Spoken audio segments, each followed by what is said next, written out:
Bonjour, ici Micheline Bourque, sommet du livre Affaires 2016. Il me fait plaisir de vous présenter, en fait, des collègues de travail, des gens avec qui j'ai eu l'occasion de collaborer sur différents projets, et dont l'un d'eux a écrit un livre, plusieurs en fait. Ah oui? Ouais, c'est ça, oui. Et qui est tout juste de sortir, édité avec la maison Édition La Semaine. Ça s'appelle « Oubliez la gestion du temps, gérer vos priorités ». Alors, c'est de ça qu'on va parler. Mais avant d'aller plus loin dans la discussion, je vais vous présenter mes invités. Et on va se tutoyer parce qu'on se connaît bien, puis on va avoir du plaisir à parler. Donc, François Laverlier, c'est toi l'auteur. C'est moi. C'est toi. Qui es-tu et que fais-tu? Je me pose encore cette question-là, en fait. Hein? Je suis toujours en questionnement. C'est probablement pour ça que j'écris autant.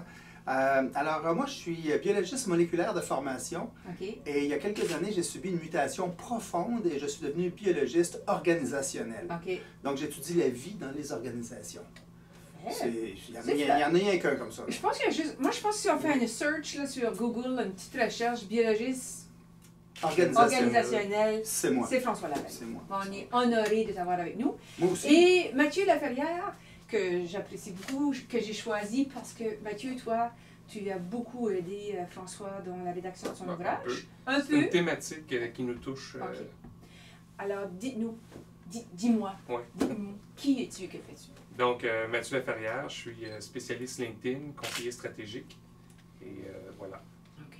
Donc, t'aides les entreprises, tu fais pas mal plus que ça, là. Ça, c'est le titre, disons, ce que je fais, j'aide les gens, principalement des professionnels, à savoir comment utiliser LinkedIn à des fins professionnelles. Excellent. Puis, tu as fait une plateforme spécifique, Koji.ca. Oui, j'ai Koji qui permet d'apprendre tout ça en ligne. Mm-hmm. Donc, c'est un volet que je vais aller explorer et exploiter de plus en plus. Oui, c'est excellent en passant.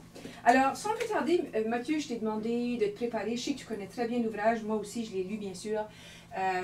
Tu as préparé des questions, mais juste avant de commencer, on va demander à François, décris-nous un petit peu ton livre. De quoi ça parle? Fais une petite intro rapide, là. Ben, disons, il y a eu une petite controverse autour du titre. Ah, OK. Ouais, moi, je vais l'appeler ça « Tant qu'à faire ». Tant qu'à faire. T-E-M-P-S qu'à faire. Okay. Et puis, il semblerait que le jeu de mots passait pas nécessairement bien avec tout le monde. Okay. Mais oublier la gestion du temps et gérer vos priorités, c'est ce que j'ai sur ma bannière depuis des années. Okay. Parce que je crois profondément que le temps, c'est comme de l'eau. Essayer de retenir de l'eau dans une main, ça ne marche pas. Alors, le temps, ça file, on fait ce qu'on veut avec, mais il file. Ça, c'est inéluctable. On ne peut rien faire. Mais nos priorités, on a un certain contrôle là-dessus. Alors, dès le départ, moi, ça fait depuis 1998 que je suis dans la gestion du temps et des priorités. Et je me suis toujours posé des questions. Comment ça se fait que ce n'est pas enseigné à l'école secondaire? Okay. Comment ça se fait qu'on est encore en train de courir après notre temps et qu'on n'y arrive pas? Et j'écris là-dessus depuis plus de 10 ans. Incroyable. Sur la gestion du temps et des priorités, essayer de trouver des trucs. Et puis, à un moment donné, je me suis dit, j'écris régulièrement, pourquoi pas en faire un livre? Okay.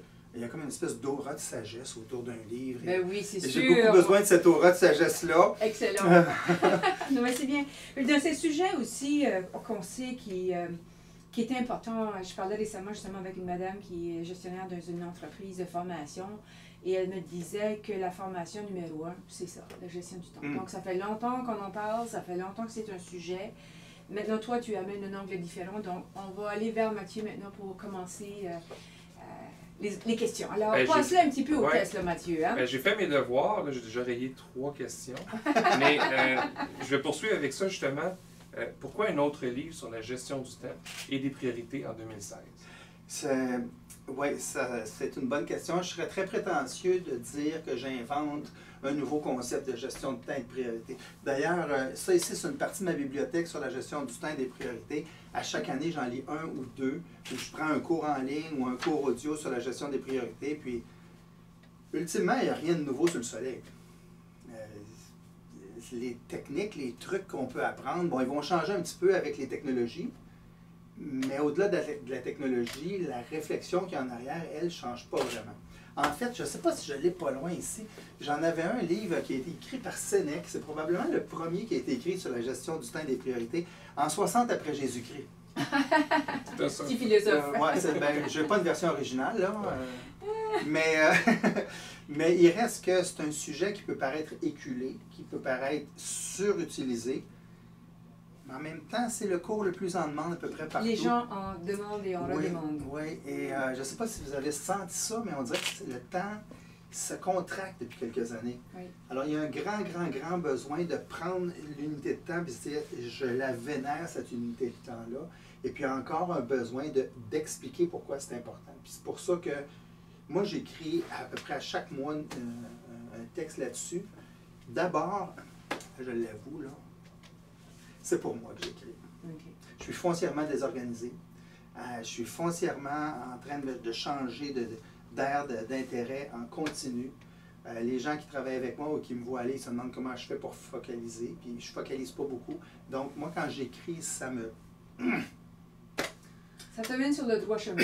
Oui. Excellent. Non seulement quand j'écris, mais j'ai même développé un planificateur que j'appelle un chronographe, justement pour me permettre, jour après jour, de revenir en ligne. Garder un fil. Garder un fil.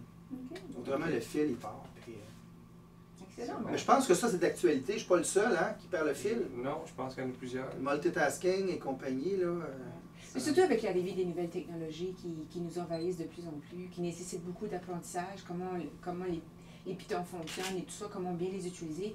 À un moment donné, trop, c'est un peu comme pas assez. Hein? Définitivement. D'ailleurs, dans ton livre, tu fais l'apologie de l'agenda papier. Là. Toujours, toujours. Donc, on va poursuivre, on va découvrir davantage. Moi, je le vois chez mes jeunes, que c'est constamment, ça pop-up, Ah oui, ils vivre à l'instant. regardent, puis c'est fou.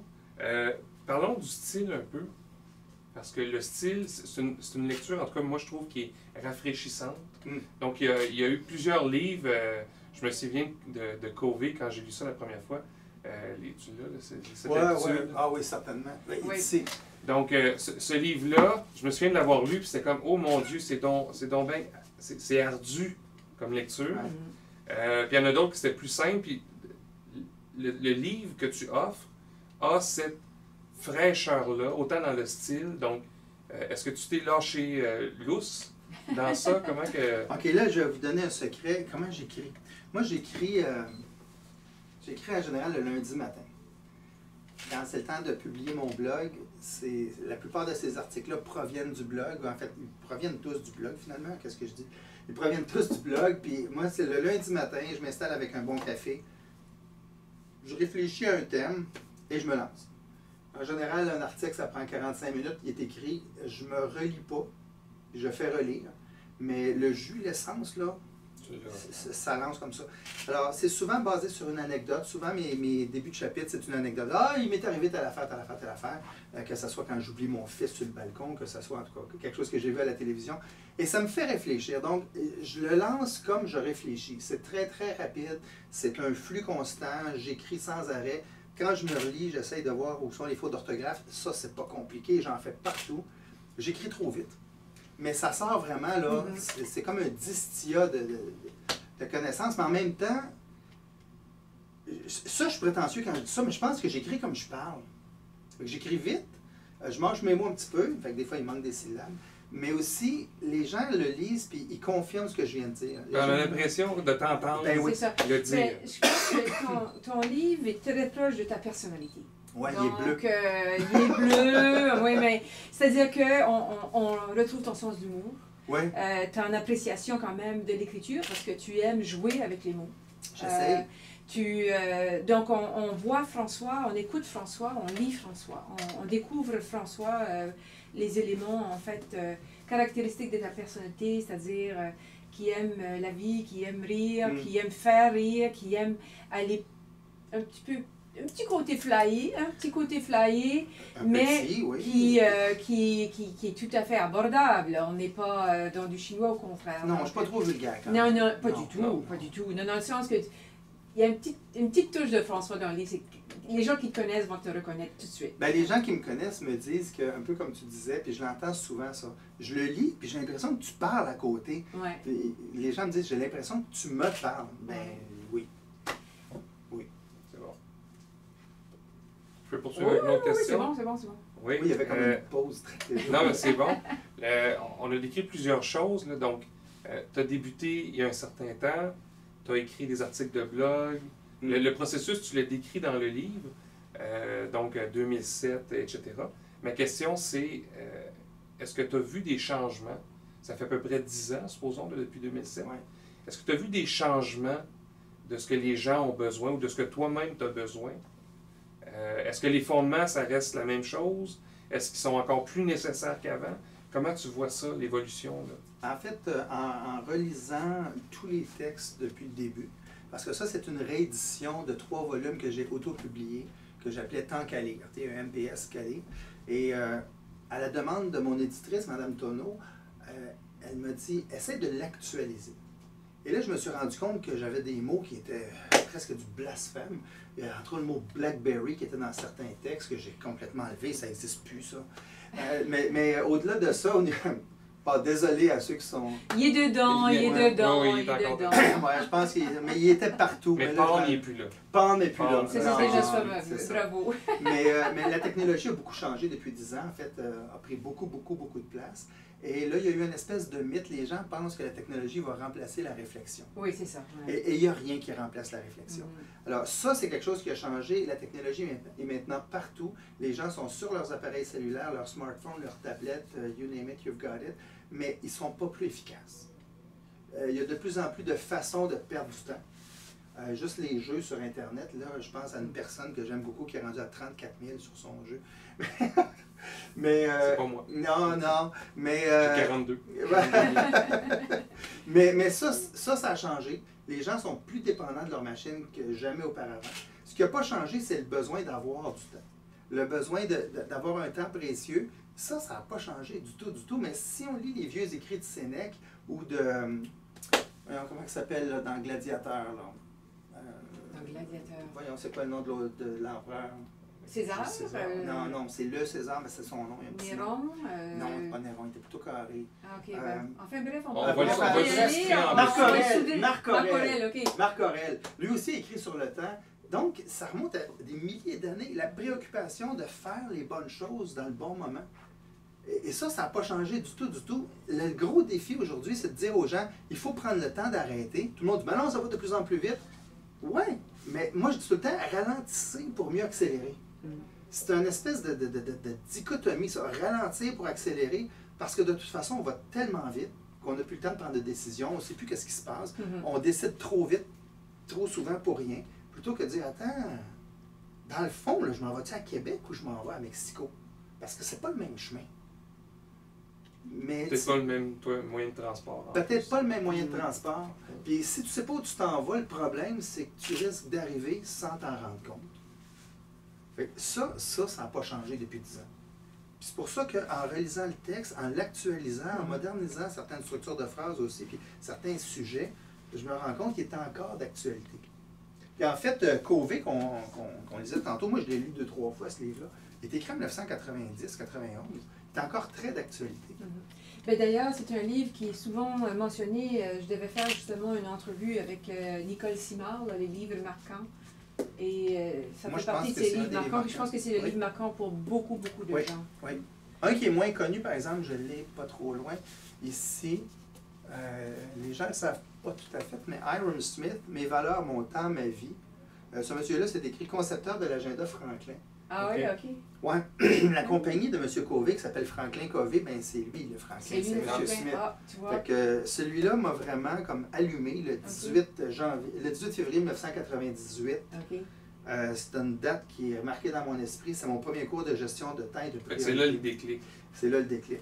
Ouais, Pendant 2 ans avant, je me disais, je vais aller prendre un cours de gestion de temps. Je trouvais ça trop long. Ah. Puis je trouvais que j'avais pas le temps. Puis le cours c'était 2 jours. Puis il fallait se préparer. Puis ça, j'ai pas le temps. C'est du niaisage. Jusqu'à ce qu'à un moment donné, je sois obligé de prendre du recul parce que là, il n'y a plus rien qui marchait. Excellent. Fait que la préoccupation est encore là.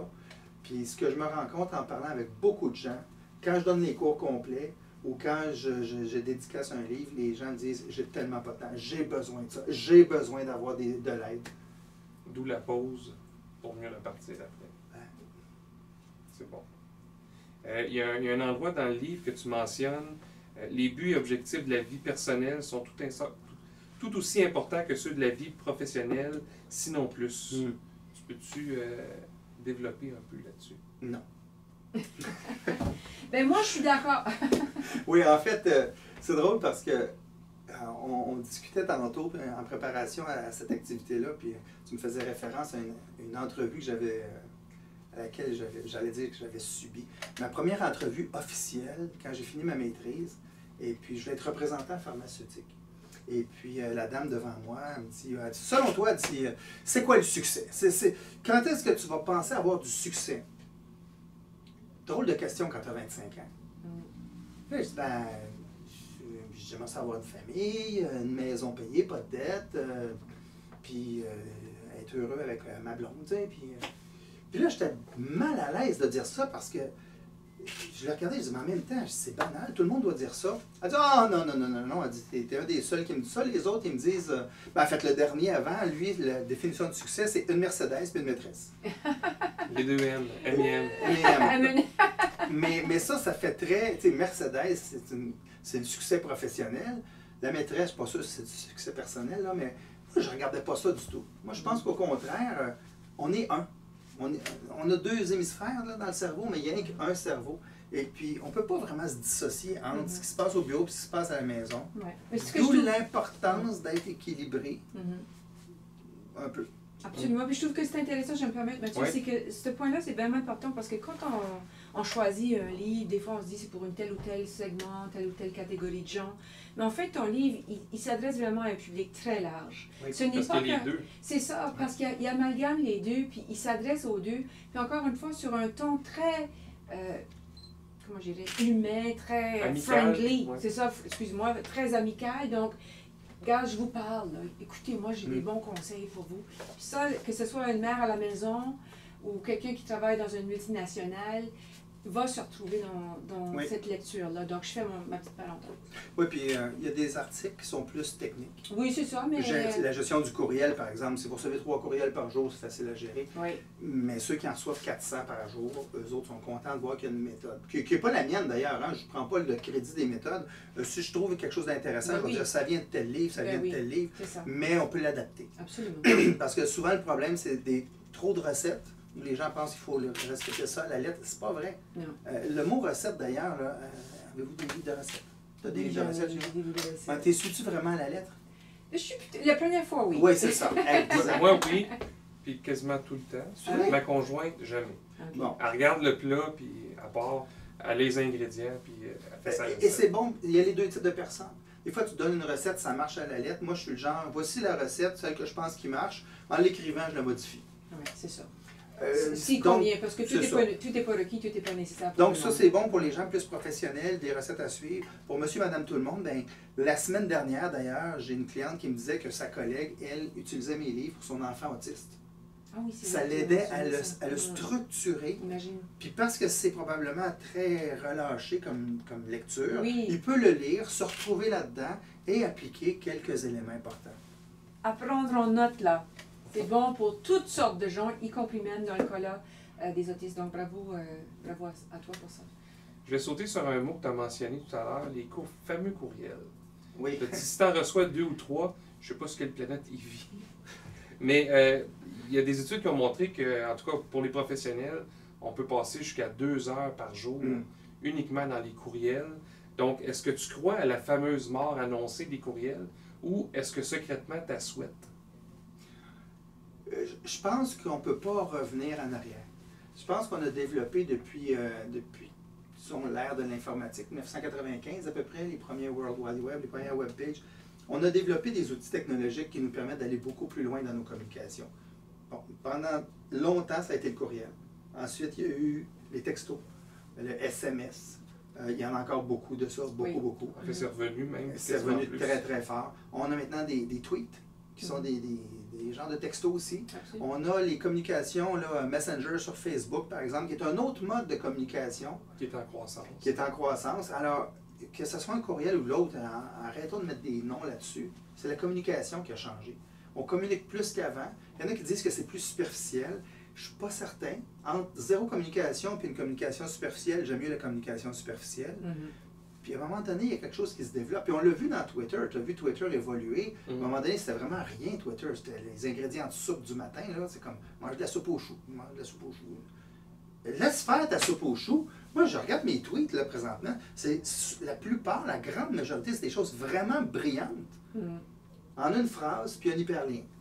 Donc, ça a évolué. Le courriel aussi évolue. C'est un fil d'information. Ben, c'est un fil d'information. Mais le courriel aussi. Là, ce qu'il faut qu'il évolue beaucoup plus vite que la technologie, c'est notre façon de la gérer, la technologie. C'est ça. C'est ça, il y a comme une espèce de gap, comme on dit en anglais, là, par rapport à... Tu sais, ils appellent ça un peu c'est quoi, le darwinisme numérique, là, c'est-à-dire que la technologie a beaucoup évolué, mais notre intégration n'est pas encore... n'est pas uniforme. Il y en a qui vont être très en avant-plan, et d'autres qui vont être en surtout les entreprises, je parle, là, qui sont un petit peu en décalage. Les utilisateurs ont accédé à plus d'habilité, mais encore là, il y a encore énormément de besoins. En fait, on traite les nouvelles technologies comme les anciennes. Alors, quand on avait un mémo en 3 copies, bien, ça avait une raison d'être. Maintenant, de faire un copie conforme à 1000 personnes sur un courriel, non, ça n'a pas de raison d'être. Alors, on prend la même technologie, la même façon d'utiliser la technologie, on l'applique à une nouvelle technologie, on ne l'adapte pas, puis ça ne marche pas. C'est bon. Il y a un point que tu as mentionné plus tôt, que tu disais, les gens, ils n'ont pas de temps, etc. Il y a comme une notion de victimisation par rapport à la gestion du temps. Et dans le livre, il y a un endroit que tu écris « Vous êtes votre pire ennemi ». Donc, par rapport à ça, c'est quoi qu'est-ce qui ressort de ça? Qu'est-ce que tu veux dire? Il y a souvent des gens qui me disent « Je ne sais pas comment tu fais. Tu écris un blog à chaque semaine. » Puis, c'est pas des petits blogs. Souvent, les blogs, c'est de courts textes. Les miens, c'est 800 000 mots. Des fois plus. Des fois, j'ai même plus qu'un article de blog par semaine qui sort. Une fois que l'article est écrit, je prends la peine de les assembler sous forme de livre. C'est mon 7e livre en quelques années. J'ai une business à plein temps. J'ai 2 enfants. Bien, les enfants sont rendus vieux, mais quand ils étaient plus jeunes, on s'en occupait un peu. Bon, ma blonde, peut-être trouvait que je m'en occupais pas assez, là. Mais heureusement que ma blonde était là. On va couper ça, là. Oui, c'est ça, c'est ça. Mais souvent, les gens disent, comment tu fais pour faire ça? Comment tu fais pour développer un produit de créativité? Comment tu fais pour développer un jeu sérieux? Comment tu fais pour, en plus, lancer des communautés de pratique? Puis, tu es partout sur LinkedIn, bâtard. OK. Puis là, je leur dis, je lis un livre par semaine. Hein? Je suis abonné à 5 revues. Chaque année, j'ai 5 revues qui rentrent par mois. Comment tu fais? Là, je dis, moi, je n'écoute pas la télévision. Moi, je parle à des gens qui ont écouté toutes les séries à peu près qui existent sur la planète, sur l'univers, même en ville. Puis ils ont toutes écouté. Puis ils n'en ont pas manqué une. Puis des fois, ils sont en train de les réécouter. Mais moi, je t'inquiète. Je connais pas les acteurs. Mais je lis. Alors, on choisit. C'est pour ça que je dis souvent, puis c'est André Gide, mon Dieu, qui était brillant, lui, puis il est mort pareil. Là. Il disait, choisir, c'est renoncer. Choisir, c'est renoncer. Bien, moi, je choisis de lire. Je choisis d'écrire. Je choisis de me lever à 6 h le matin, tous les matins. Souvent, les gens me disent, ben non, mais il n'y a rien aujourd'hui. Ben oui, il faut que je me lève, puis je commence à travailler vers 7 h, 7 h 30. C'est un choix que je fais. Mais s'il y a des gens qui nous écoutent qui ont le même profil que François, c'est-à-dire qui lisent beaucoup de livres, entre autres un par semaine, communiquez avec moi, s'il vous plaît, ça m'intéresse de vous connaître. Parce que, non, mais Mitch Joel fait ça aussi, à toute fin partie, qui lit au moins un livre par semaine. Je veux dire, c'est pas tout le monde qui a cette capacité-là, mais c'est louable. Puis, c'est sûr que tu parles à une convertie, là. Je crois beaucoup dans la lecture. Mais c'est pas juste des livres que tu lis, on s'en fout. Mais le livre à sa place. Oui, mais il y a encore une fois, choisir, c'est renoncer. C'est Henri Thoreau, c'est ça? Ça se peut. Qui disait, choisissez les bons livres. Ça. Il y en a beaucoup de livres. N'hésitez pas à sortir d'un livre. C'est ça. Es-tu obligé de finir un livre qui n'est pas bon? Non. Il y en a, on commence, là, puis on persiste, puis on persiste. C'est rare que ça sauve à la fin. Oui, non, c'est ça. Mais je sauterais sur la notion des choix. C'est beau. C'est bon. Choisir, c'est renoncer. Tu rajoutes même, renoncer, c'est aussi faire des choix.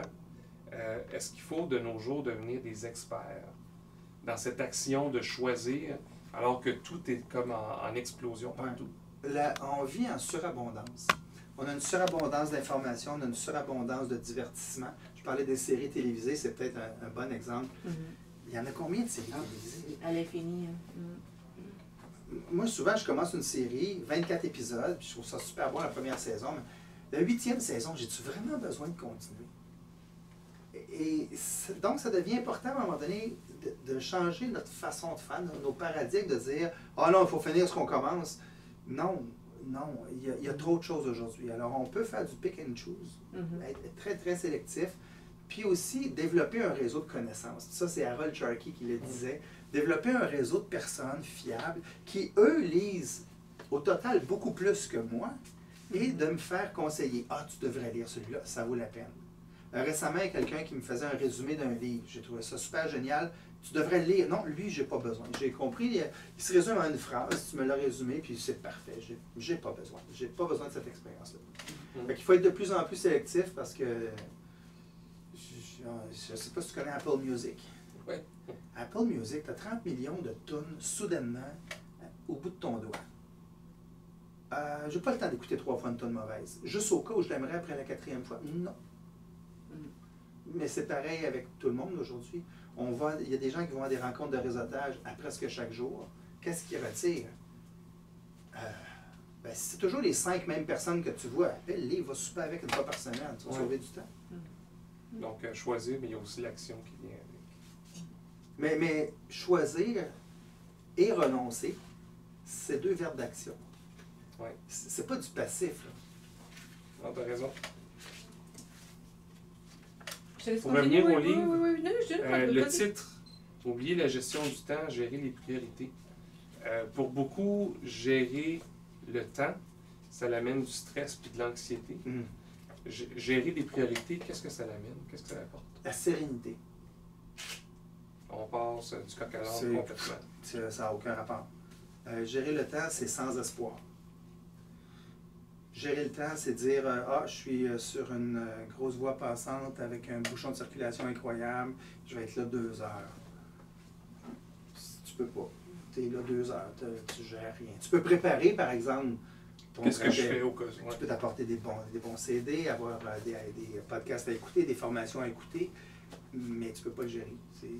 Là, tu es obligé de le prévoir pour ensuite vivre avec.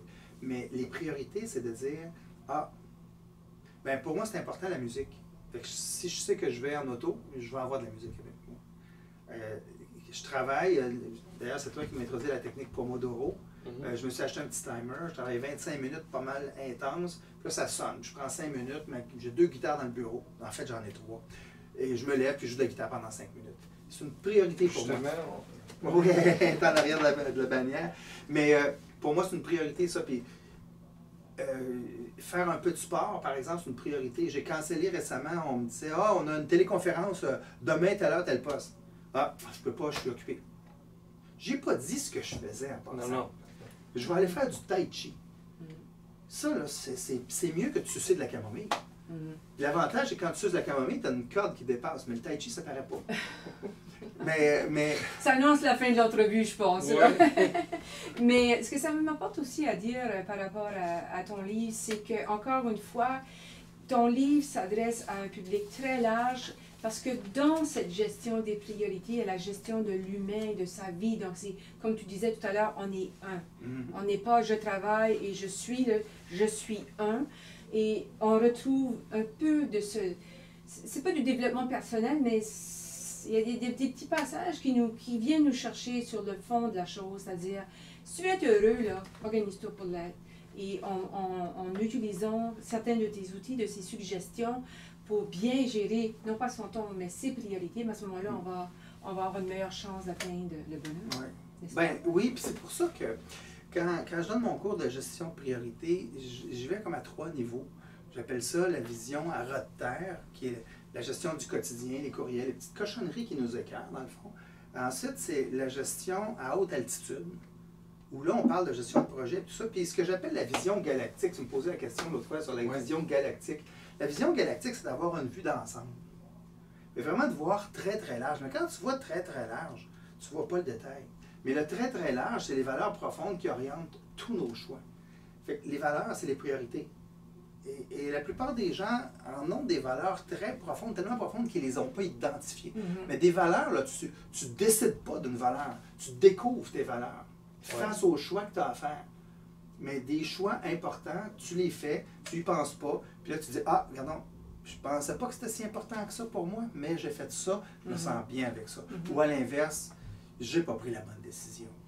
Alors, l'idée là-dedans, c'est que quand on parle de vision galactique, que j'appelle, faut que ça soit coloré quand même. Ben oui, C'est vraiment de voir ça tellement large, où tu as une vue d'ensemble. Puis c'est pour ça que j'appelais ça gérer vos priorités.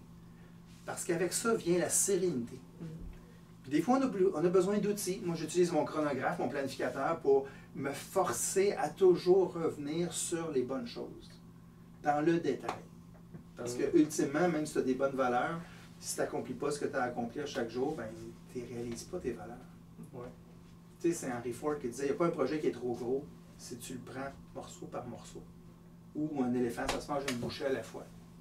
J'aime ça, les citations. Ah, ben, ça, c'est un autre point dans le livre. Il y en a des tonnes, puis moi aussi, j'aime ça, les citations. Donc, on voit la culture de lecture de notre auteur ici. Donc, il y en a pour tous les goûts, vraiment. Puis, on en a déjà mentionné quelques-uns. Il y a même des vieux grecs anglophones. Il y a des grecs anglophones, il y a des auteurs français, des américains, bref. Des Il n'y a pas inconnus. d'Acadiens.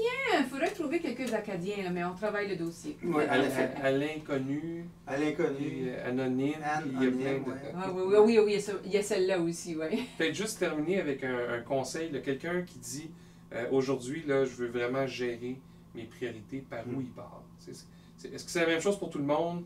C'est quoi le point de départ? Oui. Depuis quelques années, je me renseigne un peu sur les écrits de Dave Snowden. C'est un penseur sur la complexité. Puis lui, entre autres, il disait l'innovation vient quand il y a trois choses. Quand il y a la pression, et ça s'applique à la gestion des priorités. Est-ce qu'il y a assez de pression? Est-ce qu'il faut que tu changes? Mais tu as besoin aussi du désir de changer. C'est beau de dire il faut, mais la journée que tu commences à dire je veux. Puis la troisième chose, puis ça c'est assez important, c'est un changement de paradigme. Arrêtez de penser que c'est vos priorités alors que c'est celles des autres.